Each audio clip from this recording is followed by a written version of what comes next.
You're listening to the Monday Night Community Show with Daniel on BRFM. This is the Daniel Monday Night Community Show on demand through YouTube. Thank you very much for choosing to listen to us through this method. If you'd like to keep up to date with when I add new interviews, then subscribe to this channel. We're going to be speaking to Brian and John. I think we're going to be speaking to John first. And I think you're going to sort of do a little bit of an update and talk about the Christmas lights, that kind of thing, to start off with. Yes, good evening, Daniel. Nice to be back here. Yeah, the Sheerness Town Team once again is putting on a sort of a Christmas spectacular for the whole of the island. And it kicks off this Saturday, November the 26th, from 10 a.m. And we've got a day of entertainment right the way through to 6 o'clock. We have the Sheerness Christmas Market coming on from 10 a.m. until 5.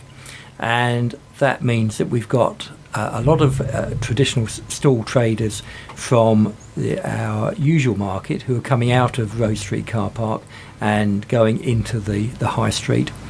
It's we've got a road closure, so there's got to be no traffic, no buses to get run over by. And then we've also got some craft stalls joining them up and down the high street and into the Broadway as well. In the Broadway, we've got a children's fun fair for all the youngsters.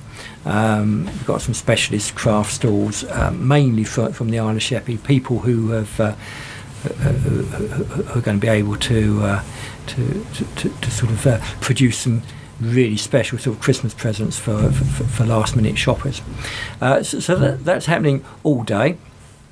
At 3 o'clock, very special guest we've got up to 100 Father Christmases coming to the island.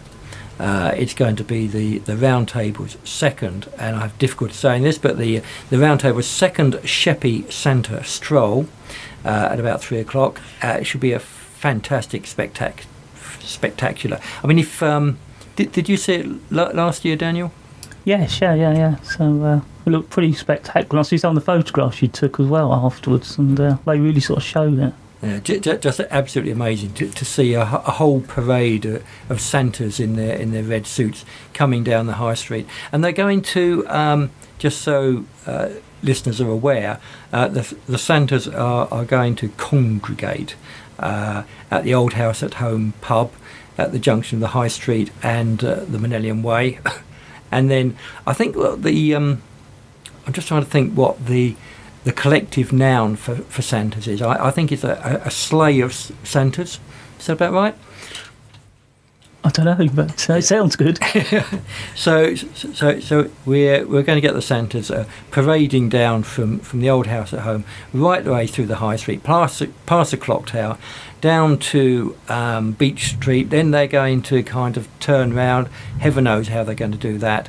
Make their way back up to the Clock Tower, where they're going to sing some carols, and hopefully we're going to get them to do the conga and other sort of dances like that. A bit like remember the Snowman, the cartoon, and when the snowman and the little boy went to the North Pole, and there was lots of Father Christmases all. And snowmen all dancing around. I think we're going to try and recreate that. It should be something special to watch. And then just when you've recovered from there and you thought nothing else could happen, the Big Fish Band is going to launch its lantern parade, its annual lantern parade. They're going to come from Beachfields. They're going to come up the High Street from Beach Street up to the Clock Tower. They're going to do kind of a circumnavigation with all these spectacular homemade lanterns, and there has been a number of workshops throughout the island where youngsters, particularly from the primary schools, have been learning how to make their own lanterns, and then those are all going to be part of the parade. And we're expecting them to start coming through the High Street around about 4 o'clock, in time to finally get to the Clock Tower about 4:45. Quarter to 4:45. Yeah, quarter to 5. where we're hoping to get the lights switched on. You next wanted to cover about, you're going to talk about the town council, why you want that, but you firstly want to talk a little bit about there's been an investment from Swale Council. People might have read that. I think you want to talk a little bit about that first. Yes, I think your listeners may well have read something in the Times Guardian last week about Swale Council announcing that it was going to spend £205,000 on the Isle of Sheppey, mainly on work for the fire-damaged Dockyard Church and also the former Georgian Naval Hospital, which is part of the steelworks, and I think a lot of people campaigned to save, and that's really great news, because the Peel Ports originally wanted to bulldoze it down to make way for car park. So I'm glad that's been saved. But although as a town team, we welcome all investments on the island, we found that, or we believe that that sort of money could probably be better spent in the town centre, as you probably expect us to say. And there is, of course, £100,000 which has been promised by the Morrison development at Neates Court, which is to be spent on the High Street, and its main aim is to allow shopkeepers to compete fairly and on a level playing field with the new businesses which are going into Neates Court. And our concern, I think, is that that money, the £100,000, is still in the vaults at Swale House. It's been there for just coming up to 3 years. It needs to be spent by September next year, which doesn't give us a lot of time. Now, Swale Council says that it wants to use that money as a pump prime to get a bigger grant, probably from the Heritage Lottery. They're talking in terms of over £1 million to be spent on Sheerness, and that's very worthy. But our fear is that it's not going to be spent in time of the deadline, and then we might lose that money. Swale Council has already put in 2 bids to the Heritage Lottery Fund for money, and it's failed twice. The third bid, which they may or may not be working on, I can't get that confirmed. The earliest that can go in is August next year, which quite clearly won't be in time for anything to be spent by its deadline. So that's what worries us, and it sort of is a prime example of why Sheerness would benefit from its own town council. The Sheerness Town Team can do a lot around the town, but certainly it doesn't have the power or the ability to raise its own money like a town council would be. And this is why we've got Brian Spohr in the studio tonight. He's a retired businessman himself. He knows what it's like to run a business. He knows the problems, and he also knows how a town council could benefit. Brian, did you want to say anything? Yeah, fine. Why I actually want to get a town council in Sheerness is the fact that we can then do our own thing and have a voice in Swale Council, which really we've got a voice now, but it's very, very low. It doesn't seem to do a lot for the actual people of Sheerness. What I'd like to see done is that Sheerness High Street, the Broadway, is a clean place to walk through. And like, for example, our lamp posts are not tied up with bits of string and things, and there's not sellotape all around them, and chewing gum off the pavements. When you actually walk through Sheerness town, it does look dirty. cigarette ends on our bins. The bins have been there for some 10 years, and they look very, very grotty. You actually get your hands dirtier putting rubbish in them.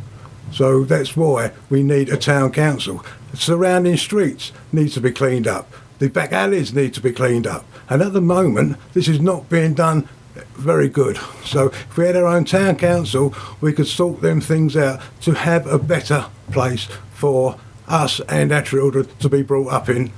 That's what I'd like to see a Sheerness Town Council do. Thank you.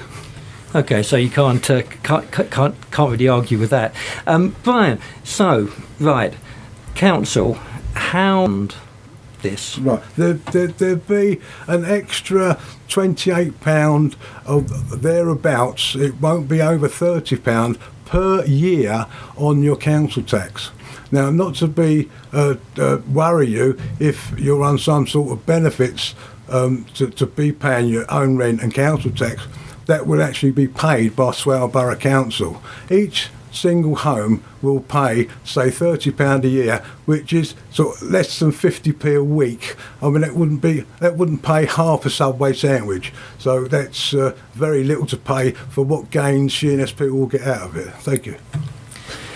The thing I'm interested in is how does it work in other areas? So, for instance, right, we've got Minster Parish Council, which has its own parish council, and that seems to work very well. We've got Queenborough Town Council, and also on the mainland, Faversham Town Council, which has quite a big sway in making sure that it has benefits, and it can use it can use some of the cash which Swale Borough Council collects as well. So, Brian, any ideas about how it works with other areas? Yes, fine. This extra money that will be paid monthly on your house tax will be paid directly to the council. Now, that would be quite a bit of money that we could use to clean up Sheerness. The other thing that we can do is we'd have more voice in Swale Borough Council to get extra grants to do things, to make it a pleasant place to live, and to try and get our tourism up. Tourism has been forgotten over the years, but it is there. We've got so many facilities that are not being used because they're not being advertised properly. But if we had our own council, we could advertise it ourselves. Well, we've just been talking about town council, and if people would like to vote for that, how can they do that, John? Well, there are two methods that they can do. There is an online petition, and if you just sort of Google Sheerness Town Council, the petition should come up, and then you just need to click on that one. We've already got, I think, over 100 signatures on that one. And there's another way of signing sort of a hard copy petition, and we've done very well with that. Brian and his team have already been out around the town, and we've got somewhere about over 700 signatures for that. And Brian and the team will be at the Sheerness Lights Switch On and Christmas Market on Saturday. You got a stall there, I think? If the town team would have a stall there. Yeah, we'll probably have a stall there where you can come along, have a chat to Brian, ask him all the questions that you're dying to know, and you can sign the form there, and we'd be delighted to see you and just sort of shake your hands and welcome you aboard. Well, John and Brian, thank you very much for coming along. As always, it's good to speak to you, and thank you for updating us on what's happening in Sheerness Town Team and Sheerness Wise. So, thank you very much. Thank you, Daniel.